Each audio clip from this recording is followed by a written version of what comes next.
લાઠીના પરશુરામ ભગવાનના પ્રાગટ્ય મહોત્સવ ધામધૂમથી ઉજવાયો હતો। સંતોના હસ્તે દીપ પ્રાગટ્ય કરવામાં આવ્યું હતું। અક્ષય તૃતીયા શાસ્ત્રોમાં શુભ મનાય છે। આ દિવસે વિષ્ણુના છઠ્ઠા અવતાર અંશાવતાર બ્રહ્મ સમાજના ઈષ્ટદેવ ભગવાન પરશુરામના પ્રાગટ્ય મહોત્સવ ઠેર ઠેર ધામધૂમથી ઉજવણી કરવામાં આવી હતી। ખેડૂત પુત્રોમાં પણ આ દિવસ શુભ માનવામાં આવે છે। અખાત્રીજના દિવસે ખેડૂતો પહેલા બળદની પૂજા વિધિ કરી ખેતરોમાં વરસાદના આગમનની રાહ જોઈ ખેડ શરૂ કરે છે। લાઠીમાં સમસ્ત બ્રહ્મ સમાજ દ્વારા ભવ્ય રેલીનું આયોજન લુવારિયા દરવાજા હનુમાન મંદિરથી કરવામાં આવે છે, જેમાં બાળકોએ વિવિધ વેશભૂષા કરી શોભાયાત્રા શહેરના માર્ગો પર નીકળી હતી। ત્યારે જય પરશુરામના નારાથી વાતાવરણ ગુંજી ઉઠ્યું હતું।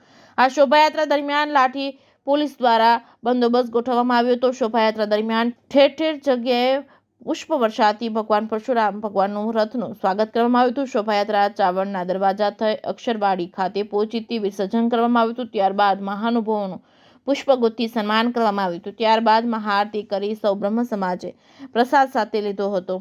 જે કેસની ગુજરાતી સાથે વિશાલ ડોડિયા, લાઠી।